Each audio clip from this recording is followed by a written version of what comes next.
The RCMP Heritage Centre is a not-for-profit charitable organisation mandated to share the story of the Royal Canadian Mounted Police. This is one of those stories, part of your heritage.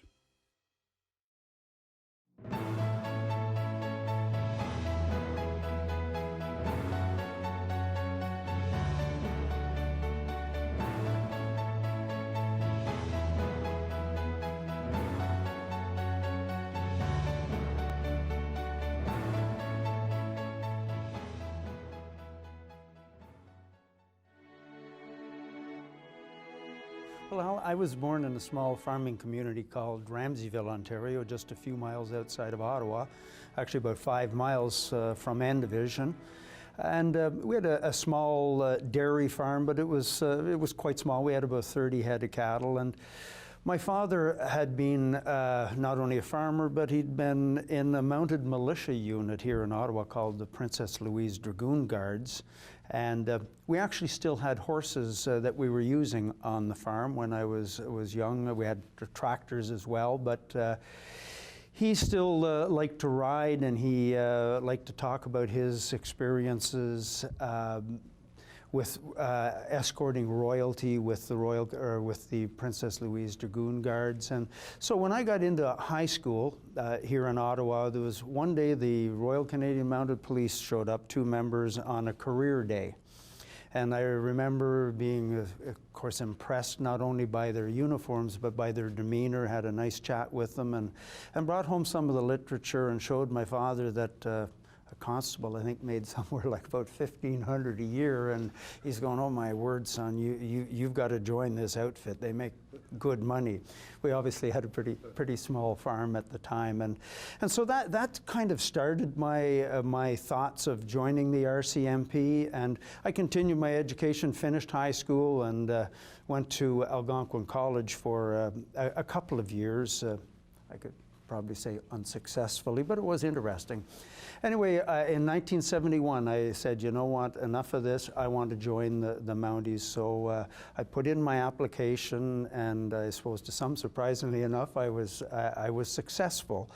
And I joined on the 9th of July, 71, and I actually started training here at N Division. There was an experimental bilingual troop, half Francophone, half Anglophone. And we spent about 3 months here going to language school every day. And we also got to do some troop drill. They sent our troop supervisor from depot, came down here early, and we did some marching to prepare us for depot. And of course, the musical ride was here. And one of the reasons I had very honestly joined the RCMP, I not only wanted to be a policeman, but I most certainly wanted and hoped to be part of the world famous musical ride. And being here for a few months and seeing all the horses and talking to the members of the ride certainly piqued my interest. And I thought, boy, first off, if I can get through training and survive some time in the field, I'd sure like to give this a try. So anyway, we finished our language training, and in the fall of 71, we went out to Regina, and was ultimately successful. Again, probably surprised a few, but I was one of the 6 out of our troop, 6 or 7, I believe, who were chosen to go to C Division, the province of Quebec, to continue on our quest for some form of bilingualism.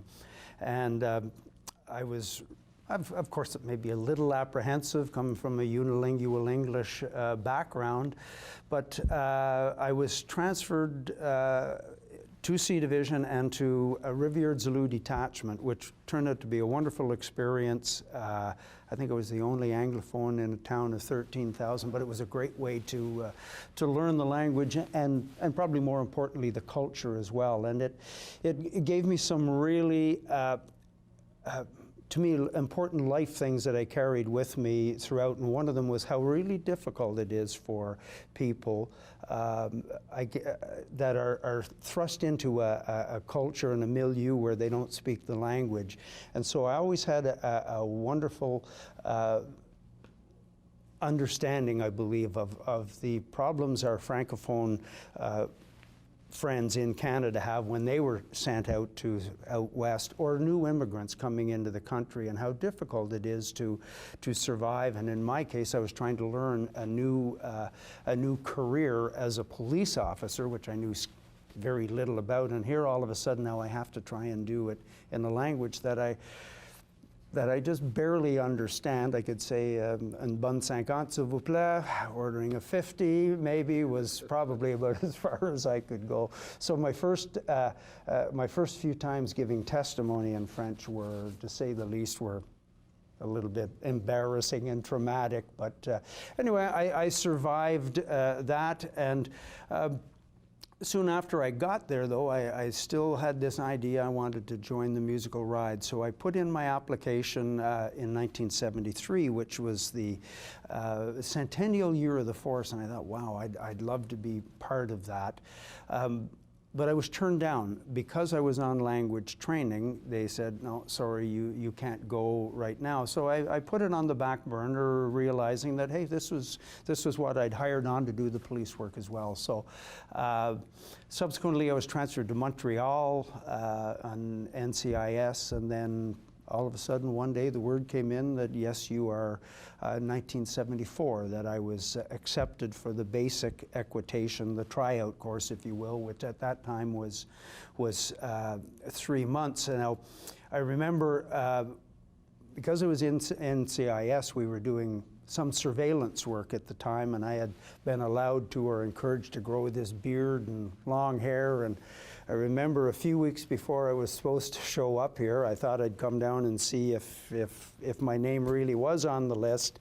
And of course, I came to E Block over here with the long hair and some beads or whatever on, and I was met at the front desk by the iconic Harry Armstrong, who came out when I asked, said, am I on the next course? You know, I had to show my ID, and Harry, in his wonderful voice, looked and said, yes, son, you are. Start here in 2 weeks' time. And so I thought, oh, thank you very much. Turned to walk away. I said, by the way, lose that beard before you show up back here. So that was, I'm going, oh boy, this is, anyway, I was quite excited about it, and showed up here on the 15th of December, 1974, to try out, and it really was a great experience for me. My father was still alive at the time, and I think he was quite proud. He used to come down and watch some of the tryouts. He'd actually ridden horses out of here in N Division with the Princess Louise Dragoon Guard, shared some escort duties and sometimes shared horses here, so he was a little bit familiar with it. And I think that familiarity also gave me this real, man, I really want to make this, not just only for my father, but for myself, and it's what I really wanted to do. So I was really lucky to have had an absolutely marvelous instructor, or two great instructors, actually. Fred Rasmussen, who was the sergeant on that course, and a man who was very influential in my career, eventually with the musical ride, and in my life as a great friend and mentor. And Brian Culp, who was the corporal.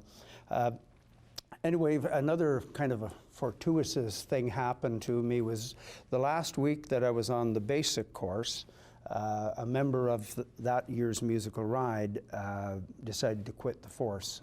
And so there was an opening. The musical ride was leaving in, I think, 5 weeks' time. And I think probably because of my age, I was older than some of them, whatever, they decided to take a chance on me, and I went straight from the musical ride, or from the basic equitation course. I skipped the intermediate course and went straight to the 1975 musical ride, and it was a bit of a challenge. I'd missed most of the training, the basic training and such, but they gave me a trusted old horse who had been retired from the ride the year before, a horse named Brody, one of the real great old packers, and he packed me around through the 1975 musical ride. I subsequently did the 76 ride. Wanted to stay very badly for the 77 ride because it was going to Europe for Her Majesty's Silver Jubilee. But I was told by the officer of the day, Inspector Al Anderson, that I was being considered for future staff duties, and that it was better for my career if I went back and got some police experience in case that they brought me back as a staff guy and it didn't turn out, which is always a possibility that I should have some background. So with much reluctance, of course you didn't have much say back then, not nearly as much I think as they have now, I was transferred to J Division. And I went to Moncton Subdivision in part because I was partly bilingual and I could continue to use my language skills there. I had a fair amount of apprehension in that I'd never done, by that time I'd have had probably over 5 years service, but I hadn't done any contract work.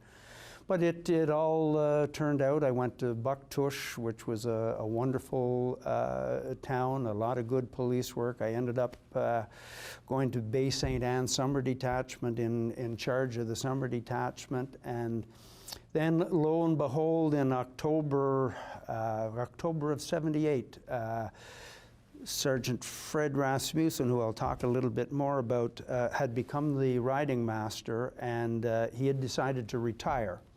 And his retirement, while it was sad for me in that I was never going to get a chance to work for Fred again, and especially in his position of the riding master, what it did do though was it opened up a spot at the bottom of the ladder which allowed me the opportunity to come back. It was quite a different system back then to what it is now. At the end of every musical ride tour, the officer and the senior NCOs all sat down and literally and figuratively had a pad, and they went, who do you think can make an instructor here? And they'd go and list 1 through 10 or whatever.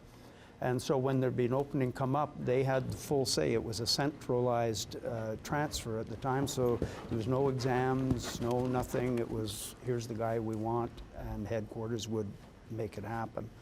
So I ended up coming back here in October of '78 as a junior instructor, and started my career at the place where I always wanted to be. But of course that was just the first step. You know, I got here and now I had to prove that I could be a good enough trainer, horse trainer, musical ride NCO, and rider trainer to make it a career. Because at the time you were brought back and you were kind of given 3 years to prove yourself, to go through all of the 3 different parts of the unit here. There's the remount training, which is replacement mount training, the equitation training, which is the training of the riders for the musical ride, and the actual musical ride. The end of those 3 years, if they wanted you to stay and there was an opening, they'd say, okay, fine, you can stay. If not, you went back to police work somewhere. So anyway, it worked very well for me. I got to come, I got to stay. I went out with Brian Culp, who'd been my first instructor. He was the sergeant on the 1980 ride. I did the 1984 ride, and eventually with Mike Rob Lee, who was the sergeant. And then 1988 went out with Darrell Carnes, who was another sergeant. And it was one of those great things in a small unit like this, that we rotate through all the different senior NCOs. And so I got to learn from each and every one of them. We all have strengths, weaknesses, different ways of teaching and such. And so it was a really good learning experience for me in my quest to become a trainer, a horse trainer, a member of the musical ride. And it really did help me that all 3 of these guys were very influential in my development. But I also go back to probably one of the first and most influential for me of all the ones who I worked for and worked with. Was Fred Rasmussen, who had mentioned. Fred was very, very passionate about the horses. The horses came first You looked after your horses. He'd come here from Denmark, and he'd been in the Danish cavalry, and he brought that tradition with him. And on the basic horse that I worked with him, and on the 76 musical ride, those were things that shone through.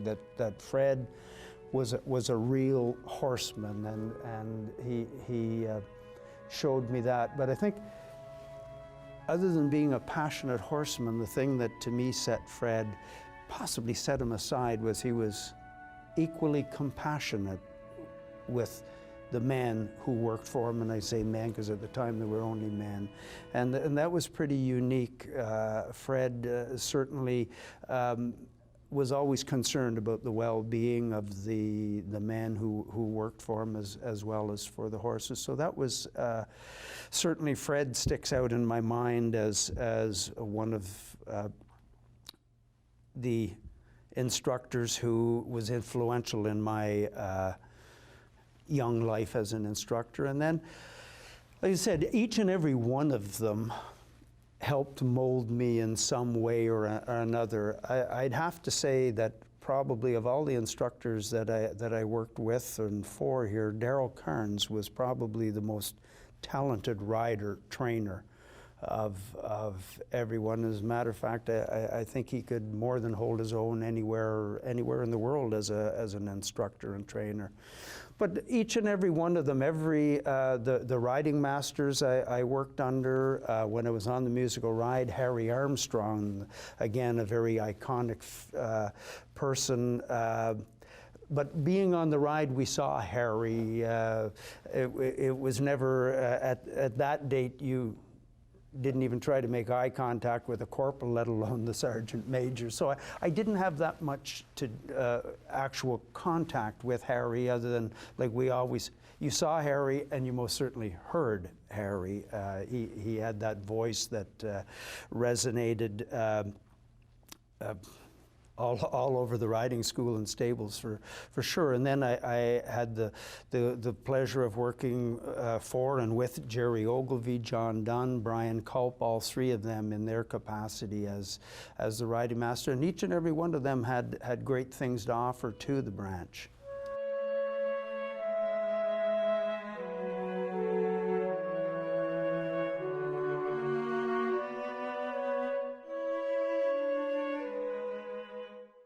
You know, being someone who is quite passionate about history in general, but in particular the history of the musical ride, the RCMP and the musical ride, I often did think of that. Again, Sam Steele, the iconic Mountie, started out as a sergeant major, training horses, training riders, came from a small farm in rural Ontario, and went on to international fame, and the many others who followed him, either as the riding masters. The original riding masters, by the way, in the force was actually an officer's position. The first two were officers, and then it rotated throughout the different ranks.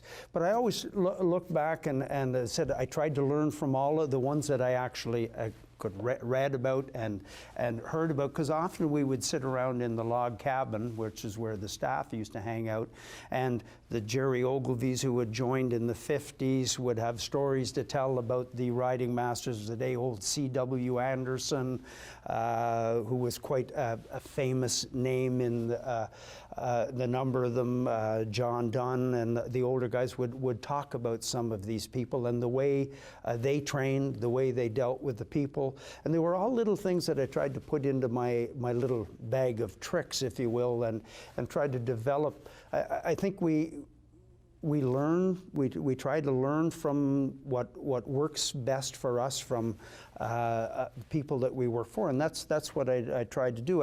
I think, you know, someone often or one time asked me, you know, how would you rate, who would be the best riding master?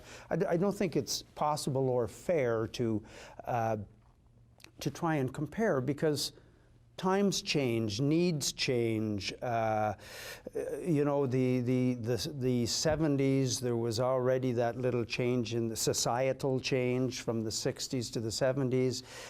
Some of the instructors of the day had joined in the 50s when things were just after the war, and it was a little bit more do as I say, not as I do kind of thing. But then that had to change a little as the men on the ride and eventually the women on the ride came along, and that changed. But that's, you know, I tried to look back at historically, but also with the contemporary people that I worked for and worked with to develop, I suppose you could say, my own style for when and if I ever got up to the top. So I spent 21 years as a corporal. Because it's such a small unit, one of the drawbacks, and I was told this after my 3-year interview came up, you know, son, if you stay here, you know, they want you to stay, but if you stay, you might end up being a corporal for a long time. And I went, you know what, this is what I want to do. So I'm prepared to do that. So I stayed as a corporal, albeit there was 6 years of it, I think 5 or 6 years that I was an acting sergeant. They weren't able to promote at the time. But I still think that too was a great learning experience to stay at a level, at a more junior level, if you would, and really, really learn your trade. And I really find today some of the things people want to move so quickly that they quite often don't really know the basic part of the trade before they move on up to the next level. Now, probably had they offered it to me, I'd have jumped like anyone else, but that's what happened is I stayed. I actually trained 2 rides as an acting corporal, or acting sergeant, I should say, the 92 and the 95 ride. One of the most best memories I had of, and I've had a lot of wonderful memories, but on the musical ride of 1988, we got to go to, had a rather extensive tour, a 73-day tour, I think 71 or 73 days in Europe. And it was one of the longest that they had done in some time, and certainly it's the longest they've done they haven't done it as long again. We did Ireland, we started out in Ireland. We did Ireland, England, France, Belgium, Holland, Germany, Switzerland. I think I had 2 days off, 2 clear days off in that whole time. It was a pretty hectic tour, but the memories were absolutely incredible. And one of the first and most indelible memories was when we came from Ireland to England. We were at the Royal Windsor Horse Show.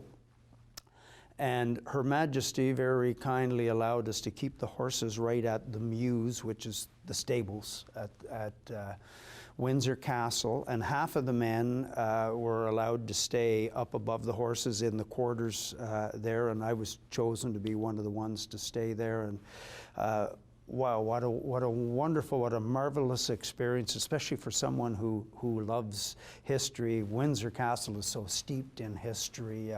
And that was just a marvelous time, and it was my first opportunity to even see any members of the royal family. I had the opportunity to meet Her Majesty, Prince Philip, Prince Andrew. We met there because Windsor Castle is their home, and so we would turn around, we'd be grooming the horses, and you turn around and there'd be Prince Andrew walking by, and they were all so gracious and friendly with us. So that was a marvelous experience. Now, also out of that, I got to meet the Queen's head coachman of the day, a man named Arthur Scholl, who was, again, quite an icon in the carriage trade. He was one of the best, arguably one of the best head coachmen in years, if not ever. And I had always had an interest in driving horses, which I'd gotten from my father, because we used to do some of that for our own pastime as a young man, both carriages and sleighs. And when I came here, we got on staff. Part of the job on staff is to do carriage escorts for visiting dignitaries, and I really kind of took that as my maybe little niche, because there were other people who were better at jumping horses and people were better at dressage, and I kind of thought not too many people seemed to be interested in that, so I took that on as something that I like to do and as a bit of a challenge to try and improve how we did things here. And meeting Mr. Scholl, I mentioned to the officer of the day, Luc Boivin, who, that I was interested, and Luc talked to Mr. Scholl and said, would you be interested in taking Corporal Stewart under your wing over the winter? Well, Mr. Scholl said, sure, because we were just, I remember we were standing there talking, he said, oh, sure. Well, as I found out later, when I sent all the paperwork and everything, he kind of thought, oh yeah, I'll say yes and they'll forget about it anyway. I ended up getting like a rare privilege and honor in the February of '89, after the musical ride of '88. The tour was done in December. I mentioned to my lovely wife, who is still my wife, who'd been at home with 2 children in diapers, by the way, for 160 some days already, while I was touring the country. It was the Olympic year. We were out west. We did all of North America and Europe. That, well, dear, the force wants me to go back to England. And by the way, I'm still married to her, so it's pretty, she wasn't, I don't think, that thrilled, but I most certainly was thrilled to get the opportunity to go over to Buckingham Palace and train under Mr. Scholl and his deputy, who became a very good friend of mine, Alfie Oates. And so basically every day at the Mews at Buckingham Palace, I went down and groomed horses, muck stalls, and we would go out and drive horses in Hyde Park, Her Majesty's own horses, the Greys and the Bays. And I drove pairs, which is 2, did postilion work and rode horses every day for over 3 weeks. And it was just a wonderful learning experience. Every day, I'm sure I drove them crazy with questions about all the history of it. And if I could, there's maybe a quick story. The very first day that I was to drive out, they knew I drove, and I had, so I've been driving for my whole life, basically, since I was a young lad. So the very first day that we were to go out and drive through the streets, Alfie Oates, the deputy head coachman, was sitting beside me, had one of these big carriages, a big, what they call a roof seat brake, and 2 horses. And so as we're coming out the back of the Mews at Buckingham Palace, there's this great tall London bobby standing out, stopping traffic. And I still remember this day. He's about 6'6", and he's standing there with his both arms out like this, holding traffic. And I'm trying to be very elegant. They had me in a bowler hat because my uniform hadn't showed up. And as he came out, he's holding up the traffic. I came out and turned right instead of turning left. And all I remember is Alfie slapping me. We got stopped before I got to it. It was bloody colonial.